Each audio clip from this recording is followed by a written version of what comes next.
The morning sun painted golden streaks across Maplewood Estates, a quiet suburban neighborhood that prided itself on exclusivity. New homeowner Marcus Reed, a decorated firefighter and father of two, had just moved into his dream home after years of saving. He loved the wide lawns, tree-lined streets, and promise of a safe place to raise his children. But his welcome was colder than he ever imagined. As Marcus stepped outside to water his flowers, Karen Whitmore, the self-appointed queen of the block, marched up the driveway. Arms folded, lips tight, she looked him over as if he were a stranger trespassing on sacred ground. "You don't belong here," she said flatly. Marcus raised an eyebrow. "Excuse me? This is a quiet neighborhood. We don't need disruptions." She gestured vaguely, as though Marcus himself were the disruption. "I'll be speaking with the HOA about this situation." Marcus forced a smile. "Have a nice day, ma'am." But inside, anger burned. He'd heard about people like Karen, neighbors who believed the HOA gave them absolute power. Within a week, Marcus began receiving violation notices. Improper lawn height. Unauthorized flower bed. Trash can be seen from the curb. Each fine came with a $200 penalty. Marcus double-checked everything. His grass was neatly trimmed, the flowers were within regulation, and the trash can was where everyone else kept theirs. Frustrated, Marcus called the HOA office. A curt voice answered. "This is Mr. Lowell, HOA president. Yes, your property is becoming a concern. We expect full compliance." "Compliance with what? I haven't broken any rules," Marcus shot back. "Sir?" Lowell's tone turned icy. "We'll be watching closely. Failure to comply can result in further action." Karen's smirk every time she passed his house told Marcus everything. She was behind it, and now she had the HOA on her side. One evening, as Marcus returned home, Karen blocked his driveway with her SUV. "Look, Marcus," she said, fake sweetness dripping from her voice. "You can either sell the house and save yourself the trouble, or the HOA will bury you in fines until you do." Marcus stared at her in disbelief. "This is harassment." Karen's smile vanished. "Call it what you want. Around here, we make the rules." Later that night, Marcus overheard voices near the HOA clubhouse as he walked his dog. He ducked behind a hedge and listened. Karen's voice was unmistakable. "Make sure Reed pays. Hit him with everything: landscaping, parking, noise complaints. If he won't leave willingly, we'll force him out." Lowell grunted. "We'll need to be careful. If he fights back..." Karen cut him off. "Trust me. He can't fight us all." Marcus clenched his fists. They were holding secret meetings, conspiring to run him out of his own home. Instead of reacting with anger, Marcus decided to fight smart. He started documenting everything. He photographed his lawn weekly. He kept records of all fines. He installed security cameras to capture Karen's driveway inspections and HOA members trespassing on his property. He even recorded their late-night meeting with a directional microphone. 2 months later, the HOA slapped Marcus with a final notice: pay $12,000 in accumulated fines or face foreclosure. Marcus didn't flinch. "Perfect," he muttered. He had everything he needed. Marcus called a community meeting, but instead of informing the HOA, he went directly to his neighbors. Many were tired of Karen's bullying but too afraid to speak out. Marcus showed them photos, videos, and audio recordings. "Listen for yourselves," Marcus said, pressing play. Karen's voice hissed through the speaker. "Make sure Reed pays. If he fights, we'll bury him in legal fees." The room erupted in outrage. People Marcus barely knew stood up and pledged support. One elderly neighbor whispered, "She has done this before to the Garcias. They moved out last year." With the help of a civil rights attorney, Marcus filed a lawsuit against the HOA and Karen personally for harassment, discrimination, and fraud. The attorney sent cease and desist letters, demanding an immediate halt to all fines. The local news picked up the story. Homeowner alleges HOA discrimination in Maplewood Estates. Reporters swarmed the neighborhood. Cameras rolled as Marcus stood tall in front of his home, explaining how the HOA abused its power. "This isn't just about me," he said. "This is about fairness, about neighbors treating each other with respect." Karen refused to comment, but neighbors reported seeing her sneaking out the back door to avoid reporters. The court hearing was set for Friday morning. Rumors swirled that the HOA board was scrambling to cover their tracks. Documents were shredded. Emails mysteriously vanished. But Marcus had backed everything up. Everything is fine. Every threat. Every meeting. The night before the hearing, Marcus got an anonymous note slipped under his door. "Drop the lawsuit, or you'll regret it." Marcus stared at the note, fists trembling. Was this just intimidation, or something worse? As he installed one final security camera on his porch, headlights appeared at the end of his driveway. The car idled there for several minutes before speeding off into the darkness. Marcus whispered to himself, "They're getting desperate." But even he had no idea how far Karen and the HOA were willing to go. Marcus Reed didn't sleep much that night. The HOA meeting replayed in his mind, Karen's shocked face, the nervous glances from the board, the weight of silence when he mentioned his lawyer. For months, he'd been bullied, fined, and threatened, but now the balance of power was shifting. Still, Karen wasn't the type to back down. Marcus knew that. If anything, she'd fight even dirtier. 2 days later, Marcus woke up to find his driveway splattered with paint. Red. Bright and deliberate. A notice from the HOA was taped to his door. "Your driveway is damaged and unsightly. Immediate repair required or additional fines will be imposed." Marcus shook his head, half in disbelief, half in anger. She was framing him for vandalism on his own property. When the police arrived, Karen appeared, arms crossed as usual. "This neighborhood has standards," she told the officer. "Some people don't seem to care." Marcus didn't flinch. "Good thing I have cameras," he said, pointing at the small lens mounted above his garage. "Want to see who actually did this?" Karen's smile cracked for just a moment. By now, whispers were spreading. Neighbors who had stayed quiet began asking Marcus questions. Mrs. Lopez from across the street stopped by. "Marcus, I heard what happened. They tried the same thing with us over our flower beds. Karen made us pay hundreds just to keep them." A younger couple, James and Riley, admitted they'd been fined repeatedly for having a basketball hoop in their driveway. "We didn't fight it, we were scared," Riley said. "But seeing you stand up, maybe we should have done the same." Marcus realized he wasn't alone. Karen had been bullying everyone, just worse in his case because he refused to bow down. Marcus met with his attorney, a sharp woman named Dana Caldwell, who specialized in HOA abuse cases. She flipped through Marcus's evidence, eyebrows rising higher with every page.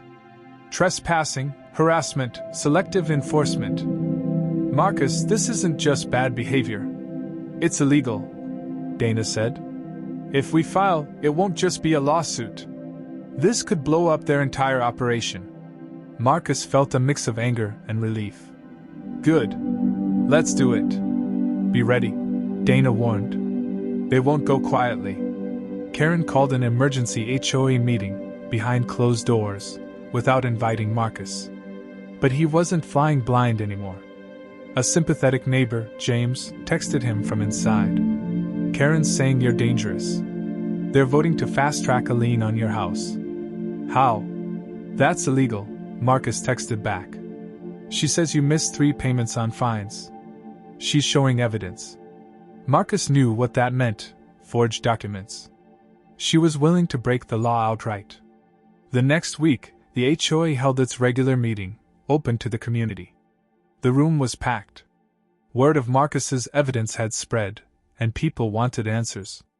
Karen sat at the head of the table, smiling like nothing was wrong. "Our goal," she began sweetly, "is to maintain the integrity of our neighborhood. But some residents seem determined to cause trouble." Marcus stood, holding a flash drive. "Funny you should say that. I have some video clips I'd like to share." The projector lit up. Footage showed Karen creeping into Marcus's yard at midnight. Another clip showed her arguing with a board member. "Just keep finding him until he cracks." Gasps filled the room. Even board members looked stunned. "This is harassment," Marcus said clearly. "This is discrimination. And it ends now." Karen's face flushed crimson. "This is taken out of context," she shouted. "You're twisting everything." "Really?" Marcus cut in. "Because the audio is pretty clear." The room erupted in murmurs. For the first time, Karen didn't look in control.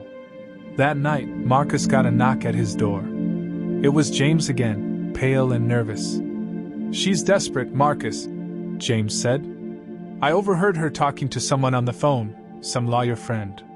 She's planning to sue you personally for defamation, to drain you with legal fees." Marcus exhaled sharply. "She's not just fighting me. She's fighting to keep power. And she's scared," James added. "She said something about burning everything down before she lets you win." The next morning, Marcus's tires were slashed. Later that day, his mailbox was ripped from the ground. The harassment wasn't subtle anymore, it was open warfare. Marcus called Dana. "She's escalating. How fast can we file?" "We'll file tomorrow," Dana replied firmly. "We have everything we need. But Marcus, watch your back. People who abuse power like this, they get reckless when they're cornered." That night, Marcus heard footsteps outside his window. Then, a heavy knock on the door. He checked his camera feed, Karen, standing in the dark, holding something metallic. "Come out, Marcus," she called softly. "We need to talk. Neighbor to neighbor." Marcus's heart pounded as he stepped toward the door. Was she really that bold, or that desperate? What was she holding in her hand? And would this confrontation end peacefully, or end everything? Marcus's pulse thundered in his ears. On the security camera feed, Karen stood on his porch at 11 p.m., holding what looked like a crowbar. She didn't ring the bell, just knocked, slow and deliberate. "Come out, Marcus," she called softly. "We need to talk, neighbor to neighbor." Marcus hit record on his phone, slipped it into his pocket, and stepped toward the door, but didn't open it. "What do you want, Karen?" His voice was calm, but inside, adrenaline burned. "This doesn't have to get ugly," she said through the door. "Drop your little lawsuit. Take down your accusations. You don't belong here anyway." Marcus's jaw clenched. "You're threatening me. On camera." A pause. Then her voice, sharper now. "You think that lawyer of yours scares me? I'll make sure you regret ever moving here." Marcus didn't reply. He watched as she lowered the crowbar, spat on his welcome mat, and stalked off into the night. The next morning, Dana Caldwell filed the complaint against the HOA and Karen personally: harassment, discrimination, fraud, and defamation. Within hours, news spread through the community. Neighbors whispered, texted, and gathered in small knots at the end of driveways. Karen was fuming, marching door to door, trying to convince people Marcus was a dangerous liar. But Marcus had the footage. He sent copies to every homeowner, Karen sneaking onto his property, vandalizing his driveway, shouting threats through his door. And people were furious, but not at Marcus. At the next HOA meeting, 2 board members resigned on the spot. "We didn't sign up for this," one said, slamming down his papers. "Karen pushed us to target him. She said it would set an example. We're done." Marcus stood up in front of the crowd. "This isn't just about me," he said. "How many of you have been fined unfairly? Harassed? Lied to?" Hands shot up all over the room. Karen stood rigid, her smile tight. "He's manipulating you," she hissed. "He wants to destroy our community." But her words rang hollow. The room was no longer with her. Marcus's lawyer sent the lawsuit to local reporters. The story hit the evening news. HOA president accused of harassment and discrimination in upscale community. Clips of Karen skulking through Marcus's yard rolled on TV screens. News anchors read her emails aloud, showing how she ordered fines against specific homeowners while exempting her friends. Neighbors who had stayed silent now came forward in droves. Families spoke on camera about being bullied into paying thousands for violations that didn't exist. Karen's phone was blowing up, her email inbox flooded with hate mail. She was losing her power, and she knew it. Late one night, Marcus got another anonymous text. "You should watch your back. Karen's meeting someone tonight at the clubhouse. Heard something about taking care of this problem permanently." Marcus grabbed his phone and called Dana. "I think she's planning something. Can we get the police involved?" "Already did," Dana said. "With everything you've documented, they're watching her closely. But don't confront her directly. Let them catch her in the act."